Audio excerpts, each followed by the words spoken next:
Welcome to the podcast about venture capital, where investors and founders alike can learn how VCs make decisions and reach conviction. Your host is Nick Maughan, and this is The Full Ratchet. Welcome to another special release of Investor Stories.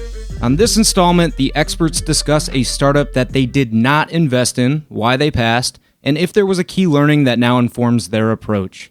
Here's the segment called Why I Passed.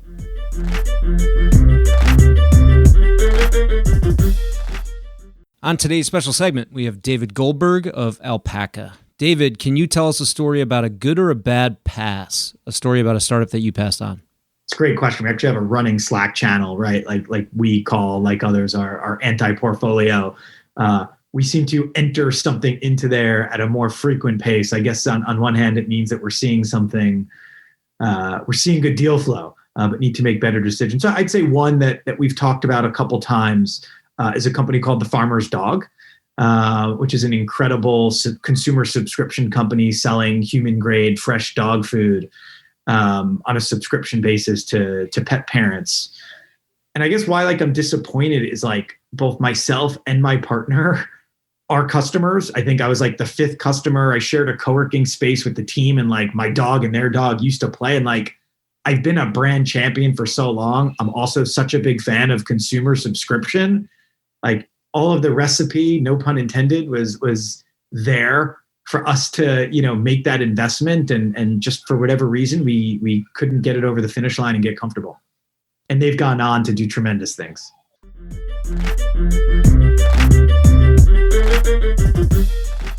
On today's special segment, we have Nicole Quinn of Lightspeed. Nicole, can you tell us a story about a good or a bad pass? A story about a startup that you passed on.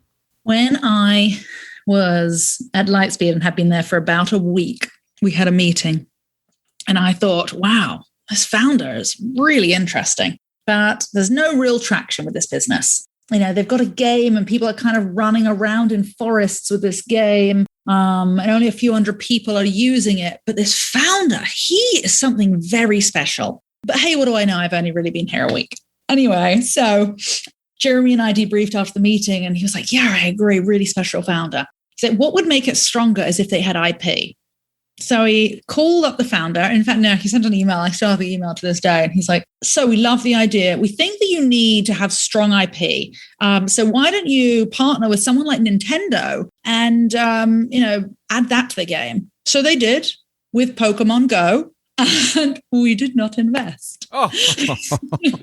So it really shows you, if you're going to give advice about what would make a company stronger and they do it, then make sure you invest behind it.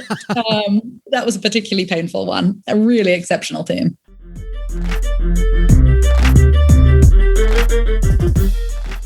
On today's special segment, we have Spencer Maughan of Finisteer. Spencer, can you tell us a story about a good or a bad pass? A story about a startup that you passed on?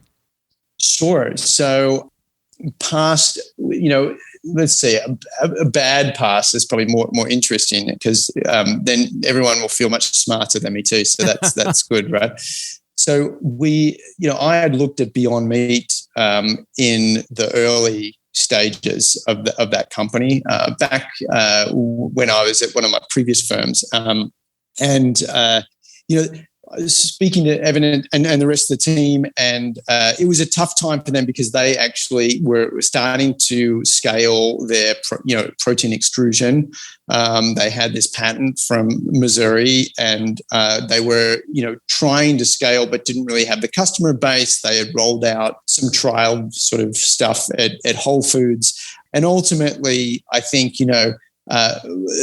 my problem in the whole thing was really adequately communicating to the rest of the partnership, I think, what this could mean. And so I was quite excited about it in the early phases. But, ultimately there was a question about, well, what precedent is there in food, right? And if you think about it, there was very little from a VC back in at that point. There were lots of things that were getting attention in the food space, many of which seemed to be not doing great over this period, because I saw Beyond a couple of times. And I think, it was not being able to paint the picture of either a pattern match from an adjacent area or something that allowed us to get there. So passed on that in the end, which is a shame. It would have been a really phenomenal investment. Yeah.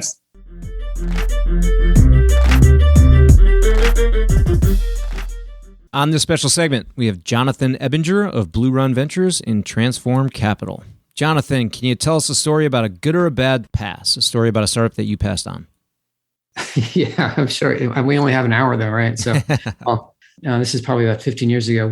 There was an exec that we had brought in to be a sort of a COO for one of our portfolio companies that ended up exiting. He came in with a new startup idea, and the pitch was basically, I've got a lot of smart friends. My smart friends have a lot of smart friends. I think everyone should kind of get to know each other. I think it'd be nice if all my friends knew my friends' friends and so forth. And this was the era that Plaxo was at. I remember Plaxo was kind of spamming people's inboxes for connections. And we're like, I don't know, this sounds kind of sketchy. I just don't want to meet my friends' friends necessarily. Anyway, so we passed on that. And the company the guy worked at was PayPal, and the gentleman's name was Reid Hoffman. And so obviously that was LinkedIn. So we just thought that just had no chance. There's no chance.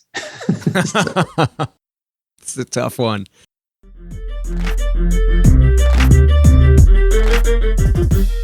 That will conclude this installment of Investor Stories. If you're enjoying the program and would like to see it continue, take a moment and leave a 5-star review in iTunes.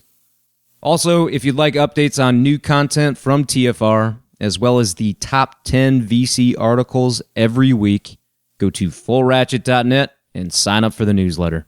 Okay, that will wrap things up for today. Until next time, over-prepare, choose carefully, and invest confidently. Thanks for joining me.